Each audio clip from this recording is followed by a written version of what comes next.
ان احنا قلنا ان الاصل في النجاح هو الخطة والتنظيم. لو ما عندكش دول مش هتنجح، لو عندك دول اكيد هتنجح. فانت قررت يا صديقي بكامل ارادتك وبكامل عقلك ان انت هتخس اكبر عدد من الدهون واكبر كيلوهات في شهر رمضان.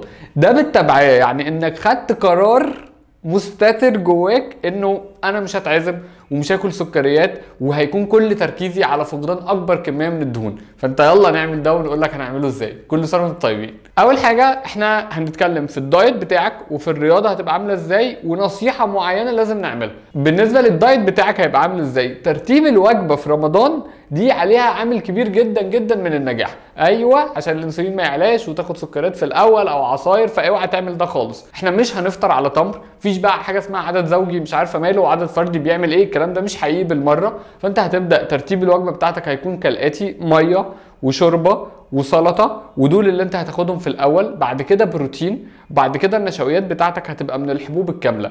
انت هتاخدها من الرز، فانت هتبدا على حسب بقى وزن جسمك وعلى حسب انت متعود تاخد قد ايه. هناخد 10 معالق رز لو انت وزنك مثلا فوق ال 100، هتاخد 8 معالق رز لو وزنك من 90 ل 100، وهتاخد 6 معالق رز لو انت وزنك مثلا من 70 ل 80. فاحنا هناخد نشويات يا اما من الرز يا اما من البطاطس، ويا ريت تاخدها نص الاسبوع رز ونص الاسبوع بطاطس. فدي اول وجبه مش هيكون فيها سكريات خالص عشان ما نرفعش الانسولين بسرعه جدا. فانت هتبدا مراحل تخزين الدهون بتاعتك تكون بسرعه اسرع من ان احنا نفقد دهون. فدي اول وجبه ليك. السناكس بتاعتك هتبقى فاكهه ومكسرات بس، دول اللي احنا هناخدهم بين الفطار والسحور.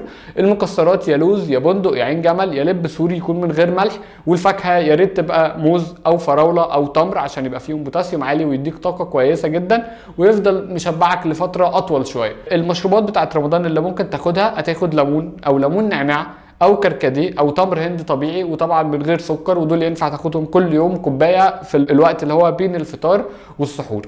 السحور يا صديقي بالنسبه لك هيبقى بروتين وخضار وزبادي بس، من غير اي نشويات من غير اي فاكهه. طيب الرياضه هتكون عامله ازاي؟ الرياضه هيبقى كارديو اول ما تصحى من النوم قبل ما تبدا اي حاجه، كارديو من 5 ل 10 دقائق بسيط، وقبل اخر ساعه لو وقتك يسمح يا ريت نص ساعه مشي بس ما تعملش فيها اي حاجه تانية. ولو انت بتتمرن تونينج يا ريت يبقى بعد الفطار بساعتين. طيب ايه النصيحه اللي انا هقولها في الفيديو بتاع النهارده؟ ان لازم تاخد مالتي فيتامين. لو انت قررت ان انت هتكون رقم 3 معانا اللي هو هيعمل دايت صعب اللي هو عايز يخس اكبر عدد من الدهون واللي هو هيلعب رياضه كمان، فيا ريت تاخد مالتي فيتامين. خد حبايه بعد الفطار. طيب لا ده نظام الدايت ده صعب وبتاع مش عارفه ايه، انا مش هقدر وده ايه ده، لا انا عايز اتعزم. اوكي خليك معانا في الفيديوهات الثانيه. احنا قلنا ان المجد لمن امتلك الخطه، وانا عندي خطه لكل واحد فيكم. يا ريت لو شايفين المحتوى ده يهمكم وبتستفادوا منه يا ريت تدعموني بلايك او كومنت او شير، لان انا مش عاوز اي حاجه اكتر من كده. ودعاكم ليا. سلام.